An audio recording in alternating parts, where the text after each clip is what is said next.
There is a saying that God works in mysterious ways.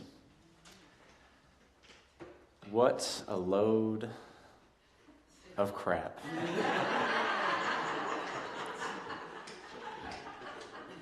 The sentiment is right, I think, but the intent behind that statement is usually an abdication of ownership or responsibility for something that has happened, or a theological cop-out when dealing with hard issues. It's okay to say, I don't know. It is okay to not know. It is okay to not be perfect. It is okay to have no answer for the mystery. Look, I'm not good at many things. I'm not good at yoga. I'm not good at meditation. I have tried. It is no mystery to me why. It is not some supernatural explanation why I can't do it. I'm just not good at it, and that is okay. I am pretty good at some things. I'm pretty good at languages. I'm pretty good at dancing. I'm really good at listening, and that is enough for me. Yoga, meditation, languages, dancing, listening. These are all ways that we have of knowing, of observing the mystery, of experiencing spiritual connection and finding truth. And in Unitarian Universalism, we state that there are many paths through our experiences, that we all might walk separate paths, but we're headed towards the same place, towards a beloved community, towards a kingdom of God, towards a real and beautiful place. We have these many paths, but we all fit under one roof, and that is the mystery of the hand and the 5 fingers. The one and the many. So we usually think about and focus on, through our Western ideals and our Western lens, we see Unitarian Universalism. We see our faith as a product of something called the Enlightenment and something called the Reformation in Europe. And it is, but that is not the whole story of our living tradition. If we are to be a living tradition that draws from many sources, that follows these 8 principles, I would argue that we need to do 2 things, as individuals and as a congregation. One of those is to decenter that European connection and tradition, not just Jewish and Christian sources, but to lean on all of our traditions. To not just have Western humanist perspectives be dominant, but also more luminous paths that may be a little foreign to us. We need to ground ourselves in our own theologies, whatever that may be, the one, but also walk with reverence amongst others, the many. If we could recognize the truth that we find there as we learn and we explore, we might recognize that the truth that we discover was there long before we arrived. Steve talked about Hinduism, for example, being the oldest practiced religion that we still have. Yoga has been around for a long time, even though now there's a yoga studio on every other block in Mount Airy. Hinduism is one of these ways of knowing. It's attached to one of our sources and incorporates a lot of different paths on this spiritual journey. So in doing some of this research, and I think all of us recognize there are a lot of similarities between various strains of Hinduism and Unitarian Universalism. But I think it's important as we do this discussion to talk about that Hinduism is primary. It came first.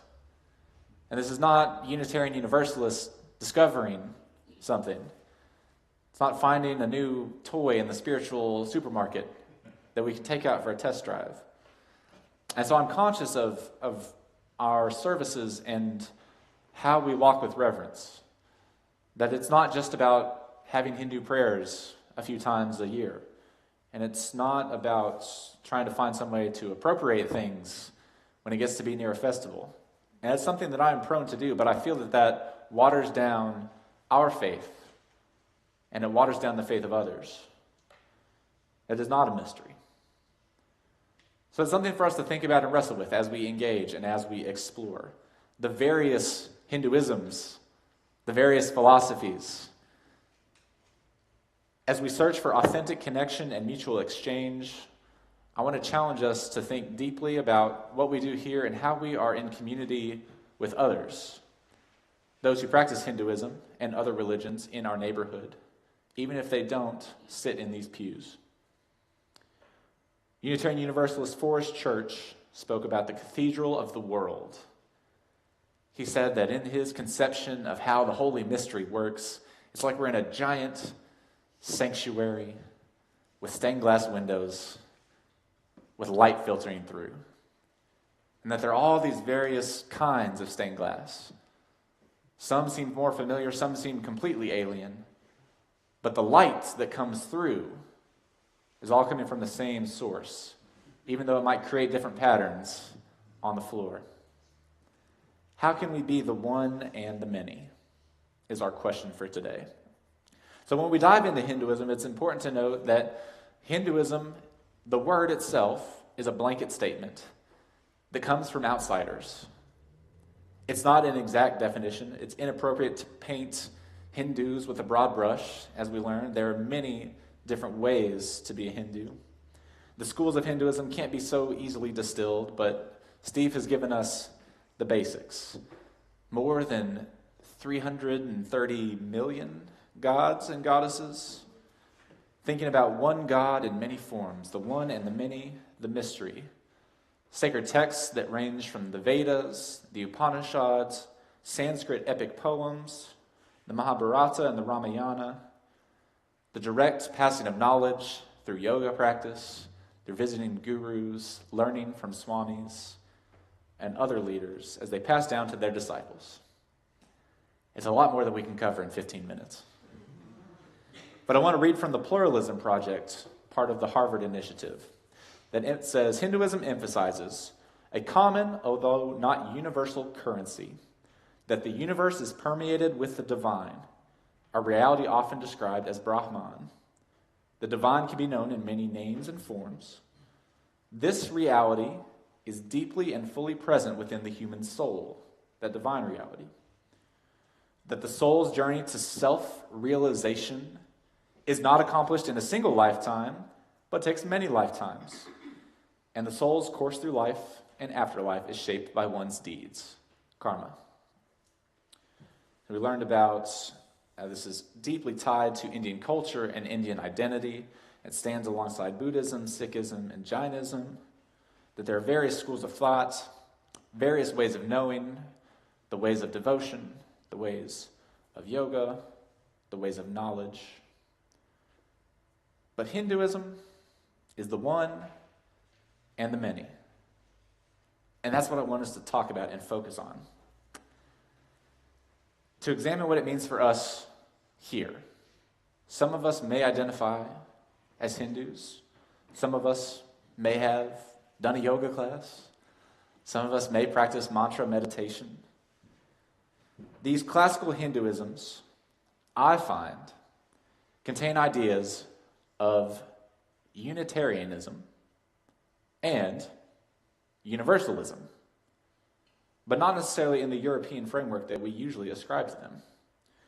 So this Unitarian idea, this oneness, right? What Steve talked about, the supreme being, Brahman. I'm leaning on the work of L.D. Russell of Elon University, who talks about Brahman.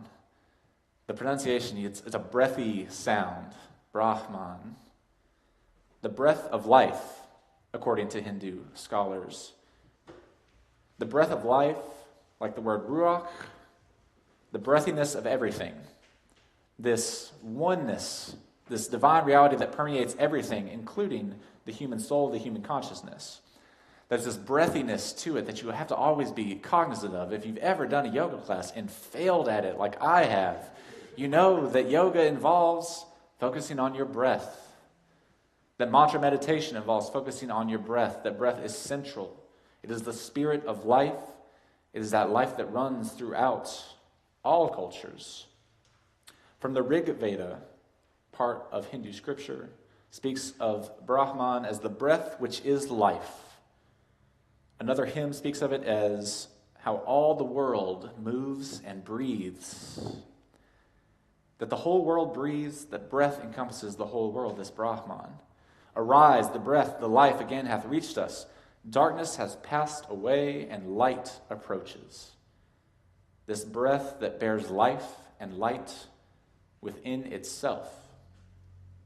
Just like the light in the cathedral of the world. The oneness.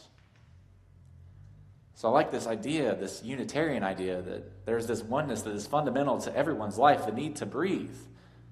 And that each breath that we take, that we hold, has infinite possibilities, infinite promises, just as each individual in this room holds infinite possibilities and promises within them. We are connected through that Brahman, that breath, the Ruach, that we are connected to this one idea, this one family, that we are all interconnected, the interconnected and interdependent web of all existence that you can find on the back of your order of service, for example. Then we have the Hindu idea that humanity and divinity are wrapped in one, that everything is permeated with this divine reality, and that while we travel on our journeys, we walk our separate paths, we're going on our way, we are still fundamentally connected to one another. We are one. When we run, when we dance, when we sing, we are one. The Unitarian idea of the one and the many. So I was taught that this idea really comes from the European tradition, from a town called Rakau or Rakov. Modern UUs talk about this European tradition, that Unitarianism comes out of the Enlightenment and the Reformation, and that we trace it to 1605 with the Rakovian Catechism. It's the first Christian, non-Trinitarian, Unitarian ideal about the oneness of the divine. So it's 400 years of history that we have leading to right now. But we are a living tradition. And I found that there is more to it than just that European lens. As some of you may know, I was in India over December into January for the wedding of some dear friends. We went and it was fabulous, and then we traveled around the country. And we went to the Taj Mahal in Agra, and then we went to a place called Fatehpur Sikri. And it is the palace of the Emperor Akbar, who was a Muslim emperor in India. So Emperor Akbar ruled from Fatehpur Sikri from 1571 to 1585. Rakovian Catechism, Europe, Unitarianism, 1605. Emperor Akbar, Muslim emperor, India, 1571 to 1585. He came to power in an area that was not just Muslim, of course. We learned about all the religions in India. Folks who are Hindu, folks who come from Persia, Zoroastrians, that you're going to hear about later this month. Folks of different religious perspectives. And I found that Emperor Akbar ruled this kingdom that had extensive connections to the European world, to Christian nations. He had Muslim folks living in his kingdom. He had Jains and Sikhs and Hindus and Zoroastrians. He ruled over a multicultural, multi-religious area. So we went to this place called Fatehpur Sikri, and it's this beautiful red sandstone, and you go to something called the Hall of Private Audience, Diwani Khas. And it's where the king, the emperor, would sit, and he would hear from his subjects, and he would hear from his advisors who practiced different religions. He was very committed to this idea of multi-faith spaces. So he had the Diwani Khas built, and it has this giant pillar in the center, and that's the picture that's on the front of your order of service. That's me, if you didn't know, standing next to the Diwani Khas pillar. And it's hard to see in that picture, but Emperor Akbar was so committed to the idea of multicultural, multi-faith unity that he commissioned the Diwani Khas to be built. So the central pillar is built in the shape of a lotus flower, a symbol of Hinduism. It has Persian geometric designs to symbolize Zoroastrianism. It has stained glass windows with crosses to symbolize Christianity. It has flowers and, I can't remember the name of the flower, to symbolize Islam. It is a shrine to multi-faith unity. It was built in 1583. This idea that many faiths could coexist under one roof, at least 20 years before it shows up in Europe. We are a living tradition from one and many. I like that story. So as we learned about from Hinduism, we have some of the main gods, Vishnu and Shiva, with their various avatars being important to Hindus today, that you can worship the one and the many in different forms. I don't know if you knew this. This is new to me. On Allen's Lane, there's a Hare Krishna temple. Do we know that? Has anyone been there? Walked past it and been inside? I went inside Thursday, and it was lovely. If you get a chance to go, you should definitely go. That is where the temple to Radha Krishna is. They have beautiful murtis, the images of the gods, in this wonderful temple. It's very clean, it's very spacious, it's very quiet. It is a testament to this idea of the divine being present and the universal reality being inside of us, a place to go and meditate. It is a place to go and see the paintings, not quite murals, but along the sides of the temple, there are various stories from Krishna's life, one of the avatars of Vishnu. And one is the image of another Hindu god, Indra. Indra is the storm god in this part of Hinduism, right? Analogous to Zeus, analogous to any rain or thunder god. And it's an example of Indra with his sacred elephant giving Krishna a bath, a blessing, right? Being blessed by the elephant, good luck. So I'm looking up at Indra, and I've been reading stories about Indra, and there is a story about Indra's net. Indra is the storm god, so he has this net that's kind of made of clouds and raindrops, thunder and lightning. And Francis H. Cook wrote this about Indra's net. In Indra's net, there hang the jewels, glittering like stars in the first magnitude, a wonderful sight to behold. If we now arbitrarily select one of these jewels for inspection and look closely at it, we will discover that in its polished surface, there are reflected all the other jewels in the net, infinite in number. And not only that, but each of the jewels reflected in this one jewel is also reflecting all of the other jewels. So there is an infinite reflecting process. The interdependent web, Indra's net. I like that. One of the other main gods, Shiva, the symbol of maleness in Shaivism.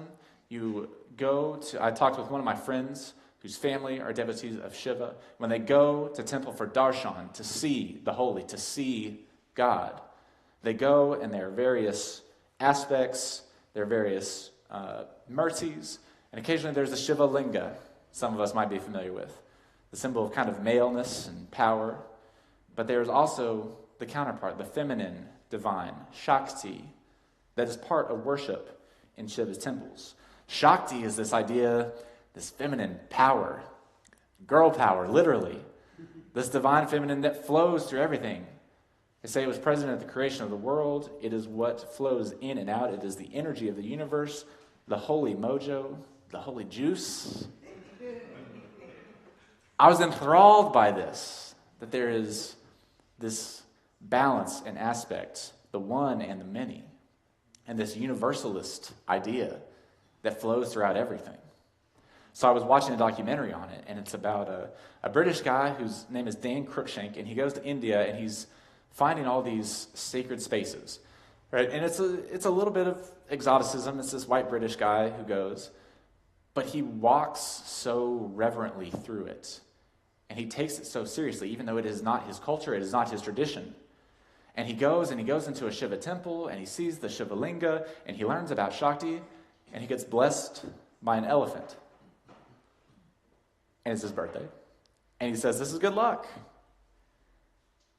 But he walks through it, and he experiences it, and you can tell that something is happening to him. And I think it's a good model for us as we explore and encounter faiths that are not part of our own culture. When we do study and we do new experiences? How do we engage with these philosophies? How do we engage with these religions? If we worship Krishna, if we do mantras like the Hare Krishna, if we practice yoga, how do we do it in a way that is constructive and meaningful and deep? We do it with ways that honor and promote reverence and gravity, even if we don't believe in them. Do you know what I mean? Even if we don't subscribe to everything, how do we engage with it? This is what I've been thinking about, and I've come to the realization that for me, I can't be a Hindu. And it's not just because I'm not good at yoga, although that is part of it. But it's not I don't have the cultural awareness, I don't have the family history, I don't have the flexibility, literally. It's not my path. But it might be yours on your journey. And that's something that I beg you to pursue and find something that resonates with you, but to do it honorably, with reverence.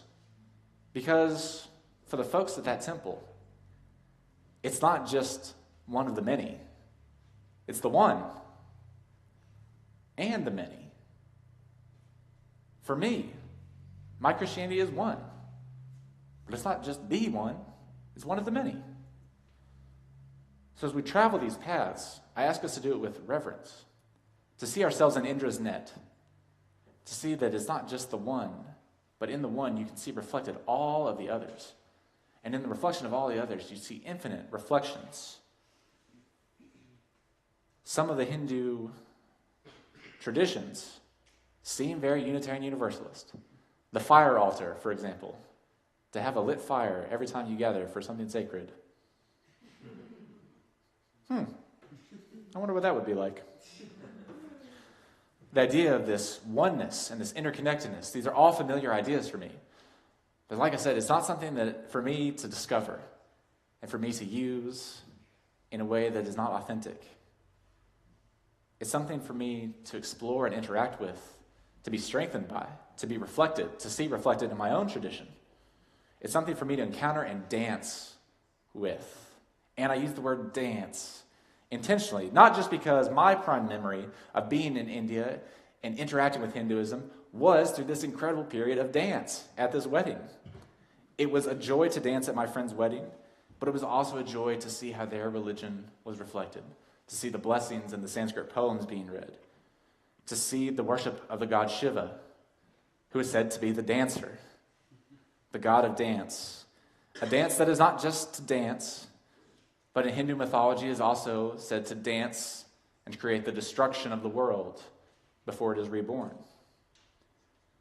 Dan Cruikshank went to Calcutta to see the worship of Shiva and has said that Shiva's dance is not just about the destruction or the creation, but about everything. That in this strand of Hinduism, everything is part of Shiva's dance. That everything is part of this divine reality, this oneness, this universalism.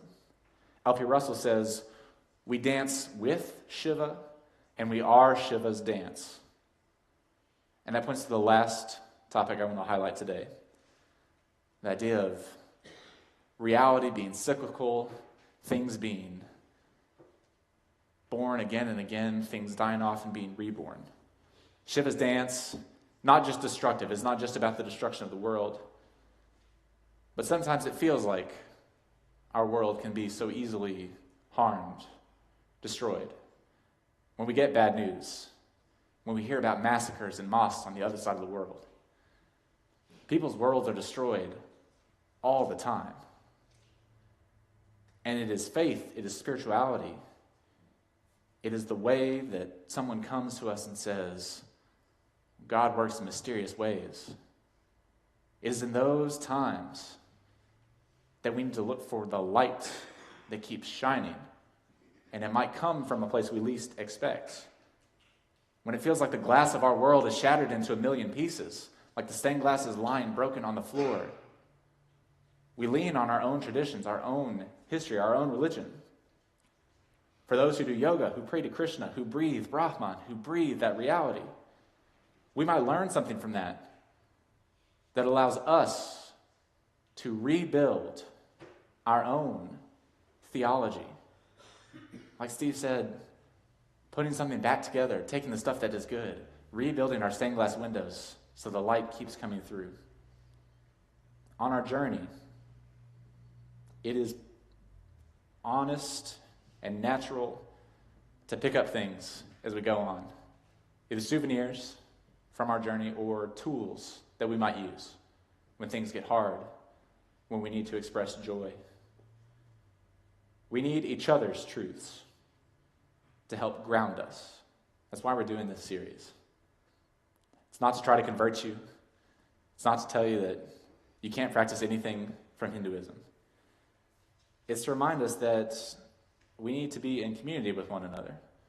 We need to learn from one another, speak with one another, round out our own theologies by seeing ourselves reflected in Indra's net. Right? That your spirituality might reflect my spirituality. That my practice might reflect your practice. That we might learn something from the outside. We might be more connected that way. Because the idea of karma is that everyone is connected some way.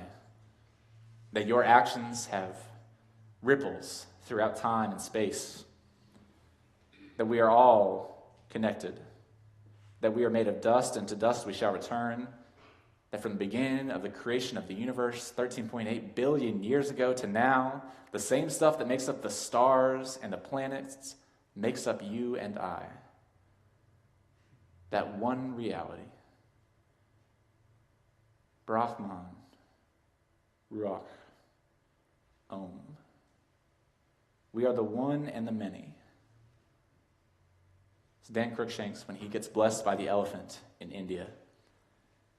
You can see it transforms him, and he states that this is mysterious. There's a truth to these mysterious ways. He says, it is strange the way the gods work. In fact, it is quite lovely. As we go forward, exploring more about our own faith, the faith of our friends, of our community, may we see ourselves reflected in Indra's net. Find a deeper spirituality here, where the holy lives. May it be so.